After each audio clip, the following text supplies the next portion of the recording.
Hey guys, this will be video 5 for the vintage Gretsch 6120 conversion and or restoration. I'm going to dive right in because I'm having a little bit of difficulty with my phone and want to just keep this video around 15 to 20 minutes max. That way I can, by the time the video is over, I can have covered most of the neck information that I need to go across.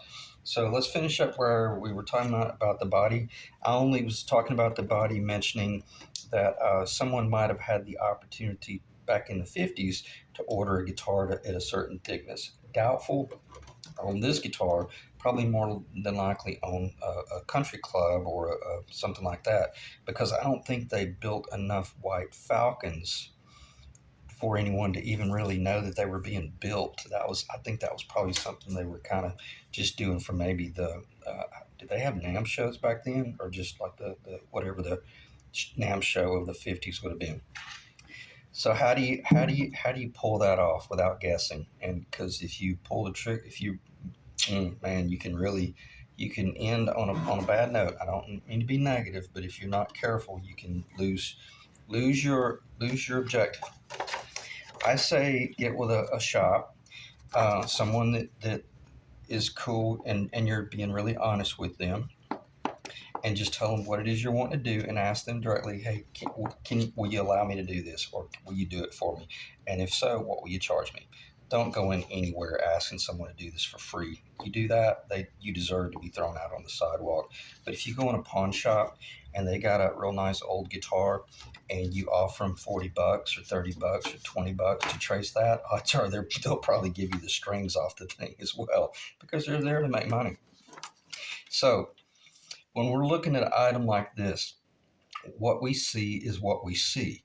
But what a physicist sees, or what a mathematician sees, is or what a CNC machine or an AutoCAD program sees, is a certain distance from this point on a plane, XYZ axis, from here to here, from here to here, from here to here, all from this point to that point. But who cares? Who cares what it is? All I know is I've got a constant point right here that is a certain distance from the center line of that, okay, pickup. Lo and behold, these are the identical. So from the point of this right here to the center of that is a certain distance. I'm going to just grab a number, and let's say it's 1 1/2 of an inch. These are wider than that. They're probably more like 3 3/8 from the outside width, but for ease of numbers, let's just say they're 3 inches. So let's say it's 1 1/2 inch from the center of the guitar to the edge there. And then we got this constant point up there. So you just take your blank piece of paper, you bump it up against that deep well nut, you verify that it's up against the edge of that pickup ring, then you come in and you mark the center of that pickup ring, the center of that pickup ring, because we're not going to sit here and try to trace the ring. All we're trying to find right now is the location of the F-hole opening, kind of like what we would call the daylight opening in the architectural millwork industry, and how that daylight opening, or this opening right here, relates to the outside of the body. Okay, so when you have that right there, just pushed up in the corner, you come in with your fingernail or some sort of little sharp. Well, let me back up. Don't dare don't pull your knife out and start tracing around a vintage guitar. You definitely will end up on the sidewalk. Again, let the music store owner do this, if they'll even do it for you. Okay, so I just define that point.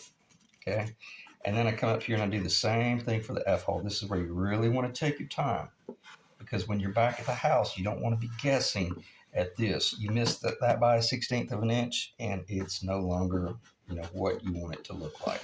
So let's say you've done all that and you've been real precise. Then you flip it over and you just take your pencil and you define it, and voila, that's it. What you've drawn, the pencil line, is the daylight opening, or the actual opening, and then whatever binding you elect to go with, your actual opening. Keep in mind the guitar that you'll be converting, if it's a 6118, 17, 18, or 19, it's a non-bound F hole, so it's not like you're having to remove binding. all you're doing is just opening up the actual hole a little bit in order to receive the binding. Now, I got to admit, it's scary when you're sitting there um, really opening up that hole because you realize unless I get my binding really accurate, I'm never going to achieve the visual target because it's really spooky to look at the guitar with these enormous holes cut that are that have not yet received the binding. Okay, so just be prepared to uh, overcome that fear, especially if you've never done it, because you'll be scared to continue to open up that hole back there because you'll think that you're never going to be able to close it up. But if you don't open it up enough and you start coming in with binding here, and binding here, you'll have this point and that point near touching, and you'll have this point to that point so close. Freddie Green would have killed for that guitar because it would have allowed him to pierce through the hottest of the brass players.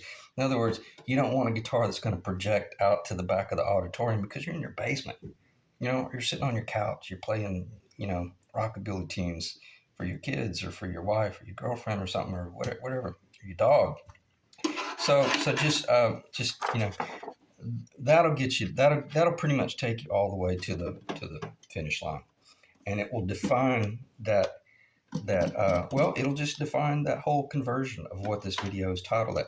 Now, are we building a fake? Are we building replicas? Are we no, we're just, this is a personal guitar, and I know there's a lot of guys out there that have a ton of these old type projects laying around that are so close to looking like that right there. And I'm going to be arrogant and tell you that this is beautiful. I love it. And if you tried to trade me some other guitar that's actually authentic, I'd probably rather just keep mine because I got character in this guitar that is just that can't be replaced. And also, this is a phenomenal guitar from a physical standpoint. It's in exceptional condition. It's got all the right vibe of you name it. Now I did all of this stain color blending up here to blend in with the maple. That's a nitrocellulose lacquer um, cut with a little bit of honey amber. But it didn't take much because this old natural maple just came alive. So check the time. We're at 7 minutes, 43 seconds. How much longer should I spend in this video? Because the longer you go in these videos, it takes so long for them to upload to YouTube. And sometimes it might be easier to just do 30 videos that are 15 minutes rather than 10 videos that are 30 minutes. So I talked about how you achieve the F hole. That's going to be the biggest hurdle of the entire job, especially if you lucked up and actually found a project that has the neck. And I'm glad I thought of this. Keep in mind, if you get this project and the neck is on it, and the neck is incredible, don't dare remove the neck from the body. Anything that is intact, leave it alone. If this thing is a double anniversary and it has a silver plate right here, but maybe somebody started stripping it and they got the neck stripped and most of the body, well, go ahead and strip it. But for right now, let's get it finished as quick as we can, stage one, and let's start playing it. Leave the double anniversary thing alone. Just leave the plate there. Leave the tuners on. Don't try to go straight to the finish line, because what's going to happen, I guarantee you, exactly what happened to the guy here. You're going to get overwhelmed. It's going to end up in a box, and you're never going to finish it. It's going to end up on eBay or Reverb, and you lost it. So let's work with what we've got, and obviously because every situation is going to change. Your situation may be different. My situation was mine was already a basket case, and I already knew I had a very clear cut goal as to where I was going. So just whatever's in front of you, maybe if it's an old two-tone green, and maybe somebody just stripped the neck and screwed it up real bad, but they didn't touch the body, man, take it back two-tone green. Or if it's the Jaguar tan, man, take it back Jaguar tan and do the neck. Even if you have to send it to a pro and pay them $300 just to paint the neck to match it to the body, far more valuable. I'm only talking about projects that are very close to ending up going to the Goodwill, if not the landfill, for that matter, because somebody inherits somebody's estate, excuse me, and they find this laying down in the basement, and they think, oh, it's just an old, throw it in a corner, and they don't realize it's a white falcon, or it's a '59 trestle braced. You see my point? Or it's a excuse me, or it's a '59 double anniversary that is a non-bound fretboard with neoclassical, blah blah blah blah blah, and it's a $10,000 guitar, and they don't realize it. Those are the ones that I meant. You proceed accordingly, and we're up 10 minutes 44 seconds. The body, the body, the body. What else should I mention about the body? I might as well stay on the body and just knock it out. You got one or two options. Do you change the uh, do you change the dovetail to some other design, or do you leave it dovetail? And do you glue it in with epoxy because you want to get the optimum tone?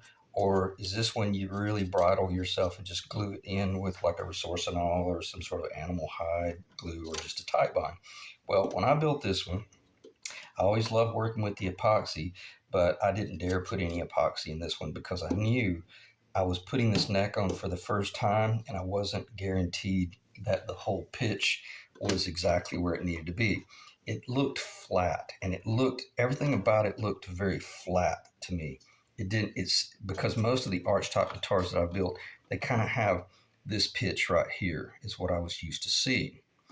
But I say that to say this, I wasn't about to epoxy this thing in and trust any of this dovetail work to be correct. And I chose properly because the bridge, this was so flat, the bridge was so low, it would still buzz at certain times of the, I'm sorry, it still had extremely high action at certain times of the year when that arch top swelled or did not swell. When that, in the dead of winter, when that arch top kind of shrunk down, and they move a lot, when it got to that point, I couldn't get the bridge low enough, and or maybe I'm thinking about this different. I always end up looking on the wrong side of left rather than the right side of right. But neither here nor there. I couldn't get the action low enough to get real nice action down here, and plus this little devil was lifting up a little bit, which was typical, and I missed that in the first or second video when I said there's one or two things that happen here. Typically, I didn't go ahead and clarify that. Typically, what happens is these start creeping up, and then the guys can't get their action low enough up here, so they just started building these kind of almost pitched down ever so slightly, not really even visibly noticeable, but nonetheless. This one was, would it have been the opposite? Yeah, this one was pitched up, so that's why I came in and filleted it.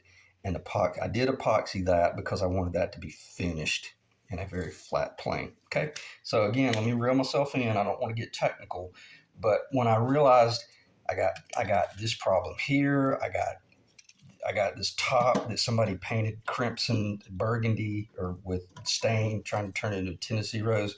This buddy was a candidate for total renovation, and go ahead and put the router on it. Put the PAFs in there, or the filtertrons,